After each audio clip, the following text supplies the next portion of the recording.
Hola, ¿qué tal a todos y a todas? Bienvenidos a un nuevo video en el cual en este caso hablaremos acerca de qué es un disco SSD. Ya en un video anterior habíamos hablado un poquito acerca de lo que eran los discos duros. De hecho, este tipo de unidades también forma parte de los discos duros, solo que es el más moderno. Son los discos o unidades más modernas que existen actualmente, ¿sí? Por eso hablaremos de estos un poquito más a profundidad. Sí, bien. Entonces, vamos a empezar. De nueva cuenta, con esto vamos a aclarar qué tipo de características tienen, las tecnologías que manejan, lógicamente las bondades o también, lógicamente, lo que está en contra con estas unidades. Aunque no lo creas, hay algunas cosas que, pues, también dejan mucho que desear de estas unidades nuevas de discos duros. Bien, pues, iniciamos, chicos, con este nuevo video, que es un disco SSD. ¿Sale? Entonces iniciamos, chicos, con esto. Y bueno, primero que nada aclaremos que es un disco SSD. Dice, por las siglas en inglés, es Solid State Drive o unidad de estado sólido. Sí, básicamente es lo que nos están diciendo con SSD. Bien, detallando un poquito más nos dice, son dispositivos de almacenamiento que guardan datos en circuitos, ojo, circuitos electrónicos en lugar de usar piezas mecánicas.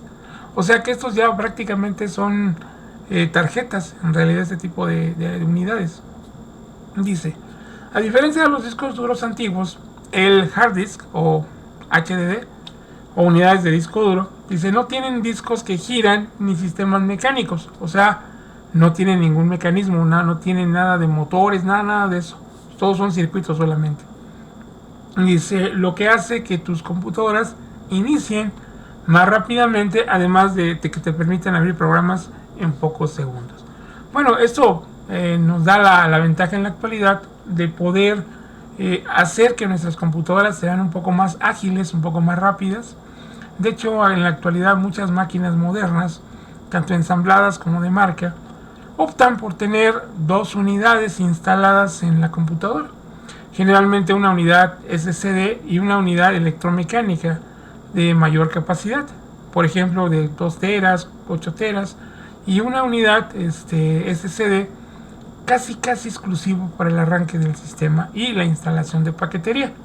Entonces eso garantiza o permite que la máquina ejecute la aplicación de programas y el inicio de la computadora más rápidamente. Y además te garantiza el poder almacenar información en la segunda unidad. Ahora te preguntarás, bueno, ¿y por qué no colocan desde un principio una unidad SSD de gran tamaño? Porque sí las hay. Bueno, el detalle es el alto costo.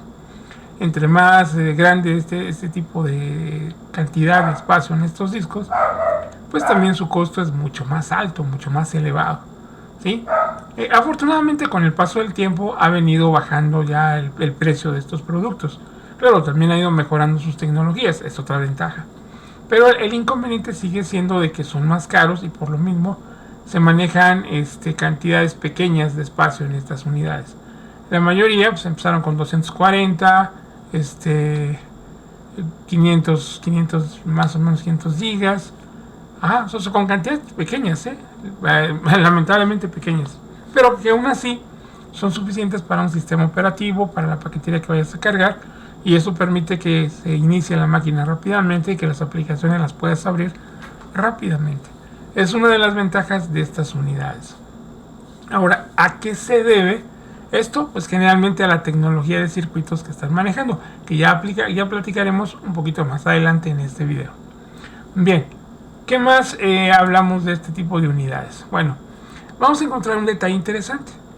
Las unidades de discos duros SSD iniciaron físicamente similares a las unidades de HDD o de discos hard disk de 2.5 pulgadas, o sea, unidades similares a 2.5 pulgadas que internamente traían ya circuitos integrados y que físicamente cabían perfectamente en máquinas que manejaban este tipo de unidades, como por ejemplo muchas computadoras laptop. Ahí fue donde principalmente se llegó a manejar este tipo de unidades. Sin embargo, la tecnología ha permitido crear un desarrollo un poco más avanzado, logrando crear lo que se conoce hoy día como discos duros SSD M2. ¿sí? Donde perdón, este tipo de tecnologías te permiten, lógicamente, comunicarse a mayor velocidad, mayores capacidades, y además el tamaño es más pequeño, mucho más pequeño. Prácticamente son tarjetas muy similares a las memorias RAM, muy parecidas, inclusive están más pequeñas que ellas, ¿sí? Igual traen chips, así como la memoria RAM trae muchos chips, así también estas unidades nuevas M2 traen esto. Ahora, hablando de estas unidades, vamos a leer aquí lo que nos marca el concepto. Dice, un disco SSD M2 es un disco de estado sólido que físicamente, aquí sería, me faltó agregarle, ¿no? Un error ahí de texto, sería una pequeña tarjeta similar en tamaño a las memorias RAM. Fíjate, o sea, similar a las memorias RAM. Dice, usa la tecnología de conexión SATA o NVMe. Algo se llama por aquí en inglés, ¿no? Dice, sobre carriles PCI Express para guardar datos en chip de memoria flash sin partes móviles. O sea, todo es un circuito. Prácticamente son tarjetas, ¿sí? Y manejan dos formatos de conexión, el SATA y el M. Ahora, hablando del SATA, algo muy interesante. En M2, el SATA no es como el SATA tradicional que vemos en unidades de disco duro HDD. No, es un formato diferente. Es un formato que prácticamente está colocado en la misma tarjeta, repito, como si fuera una memoria, pero en este caso, en lugar de manejar los contactos al costado de la tarjeta, es en uno de los extremos de la tarjeta. Es un número de conectores muy pequeño, ¿sí? Y entre el SATA y el NVMe cambian las ranuras de conexión. El SATA maneja dos ranurados, mientras que el NVMe maneja una sola ranura, ¿sí? Ahí es donde se diferencian físicamente. Y también eso es muy importante porque tienes que ver que tu motherboard soporte este tipo de tarjetas. Las motherboard en la actualidad ya traen este tipo de ranurado para poder conectar este tipo de unidades de disco, ¿sí? Entonces hay que tomar en cuenta eso. Además, otro detalle interesante con este tipo de discos es que se manejan con distintos tamaños.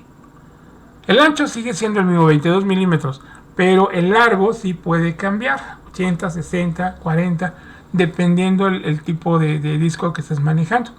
Y muchas tarjetas traen diferentes puntos para atornillar en diferentes tamaños. El más tradicional es el de 80 milímetros de largo, ¿sí? Es el que más se manejan, es el que más se utiliza. Pero bueno, otro detalle interesante es que en el caso del M2 NVMe, que maneja el formato PCI Express en comunicación, es mucho mejor que el SATA, ¿sí? Entonces, este tipo de formato es mucho más veloz.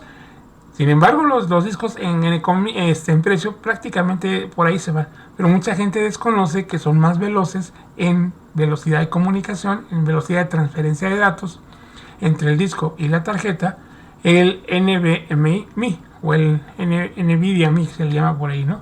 Entonces, a diferencia del SATA. ¿Qué quiere decir eso? Que los SATA son un poco más lentos en la velocidad de transferencia de datos que el otro formato.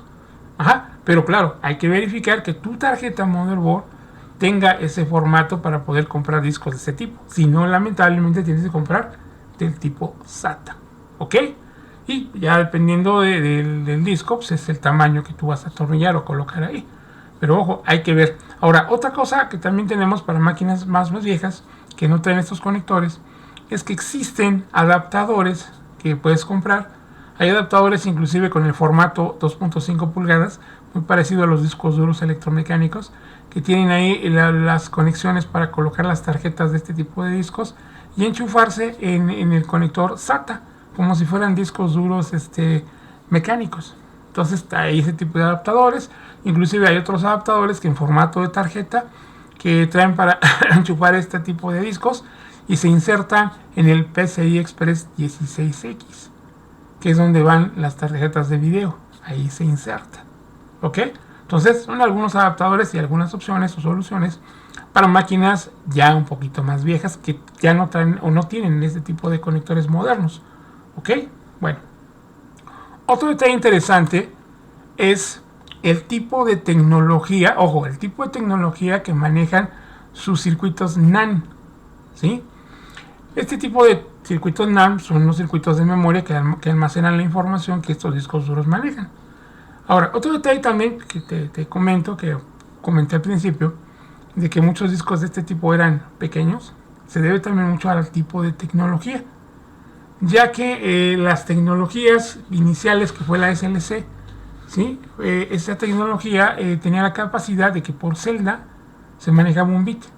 Entonces, lógicamente, aunque yo tuviera muchas celdas, pues estamos hablando que cada celda es un bit. Entonces, eso hacía que el tamaño o volumen de datos fuera mucho más pequeño. Por eso que eso hacía que este tipo de tecnología tuviera pocas capacidades en espacio de disco, ¿vale? Sin embargo, conforme ha venido avanzando la tecnología y ha mejorado estos circuitos, pues tenemos ya las tecnologías MLC, la TLC, la QLC y la PLC, que es la última, la que permite, lógicamente, que una misma celda pueda almacenar varios bits, en este caso hasta 5 bits, permitiendo, lógicamente, que tengamos capacidades de almacenamiento de este tipo de discos mucho más grandes, sin necesidad de manejar tantos circuitos de memoria, porque ya sus celdas tienen la capacidad de poder guardar más bits en una misma celda. Entonces es una gran ventaja, pero también hay otro inconveniente. Entre más avanzada es la tecnología, se ha reducido el tiempo de accesos a las celdas. Ahora, ¿a qué voy con esto? Este tipo de tecnología de memoria está diseñada, está fabricada para que se vaya desgastando, por así decirlo, entre más acceses a la información, ya sea que grabes o que leas, se va deteriorando con el tiempo. Y al igual que ciertos circuitos o elementos, como en caso por ejemplo de un foco, tiene cierto número de encendidas y apagadas. Te dicen, ¿sabes que ese foco aguanta, no sé, 10,000 o 1,000,000 de encendidos y apagados? Pues en el caso de las memorias pasa algo similar. Te dice cuántos accesos puede llegar a tener cada tipo de tecnología de memoria. Y lógicamente la PLC es la que está más limitada, es la que tiene menor número de accesos, es decir, que más rápidamente se va deteriorando. Por lo menos hasta ahorita en esta tecnología es lo que se ha visto. Y lógicamente la LC, la que es la primera, tiene más tiempo de vida, o ha tenido más tiempo de vida este tipo de tecnología, a diferencia de las demás, que entre más capacidades tienen, van limitando su tiempo de vida. ¿Sí? ¿Qué genera esto o qué provoca esto? Bueno, va a provocar lógicamente que empiece a marcar pérdida de datos. ¿Por qué? Porque los circuitos se van a ir deteriorando y se van a ir dañando. Al dañarse, pues ya no tengo acceso a los bits, y al perder los bits pierdo los códigos de información, es decir, la información que tengo almacenada en los discos. Por tal motivo, lógicamente, estos discos pues tienen cierto tiempo de vida, ¿sí? Y está determinada en base a los accesos, ya sea lecturas o ya sea escrituras que hagas al disco. El hecho de simplemente estar leyendo información continuamente ya está desgastando a esas celdas, ya está desgastando esos circuitos. Entonces, bueno, no se ha dicho, pero hay una regla que no está escrita, la cual está creada por muchos fabricantes, la cual determina que las unidades o los circuitos tienen que tener una limitante de vida. ¿Por qué? Por el consumismo, ya que si por ejemplo estos circuitos fueran para siempre, pues ya no volveríamos a comprar otro tipo de disco, ¿no? Ya no, porque no lo necesitaríamos, hablando de discos. Y esto pasa con todos los aparatos y circuitos de productos, coches, lo que tú quieras, ¿sí? Todo está fabricado con un tiempo de vida, con la finalidad de que se dañe y lógicamente el usuario tenga la necesidad de comprar. Por eso digo que es en base al consumismo, haciendo que todo el mundo compre productos forzosamente. Y estas tecnologías, pues, lógicamente, tienen esas características. A cierto determinado tiempo van a fallar, ¿sí? Entonces, estos discos no son para siempre. Mucha gente pensaría, oye, son circuitos, el tiempo de vida es mucho más útil, a diferencia de un electromecánico, porque el electromecánico pues se daña por los mecanismos, se van deteriorando, o movimientos bruscos, van echando a perder estos elementos. En este caso esto no sucede, sino que va a dañar el circuito por los accesos que tengamos a ellos, ya sea en lecturas o ya sea en grados, cuando grabemos. Claro, la gran ventaja que estos tienen es que como todos son circuitos de alta velocidad, lógicamente la velocidad de respuesta que tienen estos discos es mucho más rápida que la que maneja un disco duro electromecánico. Por eso la gran ventaja que estas unidades tienen en la actualidad, ¿sí? Entonces, bueno, tenemos ventajas y tenemos desventajas. Espero que esto les haya servido, les haya ayudado en este video para entender un poquito más las nuevas tecnologías que están manejando en unidades de disco duro que tenemos en la actualidad, ¿sí? No se olviden suscribirse y recomendar estos videos a otros compañeros que ustedes crean que les hace falta esta información. Por favor, recomiéndenos para que de esta manera tengamos nosotros más oportunidades de seguir subiendo más videos. ¿Sale? No se les olvide suscribirse, chicos, y nos vemos en un siguiente video. Hasta la próxima.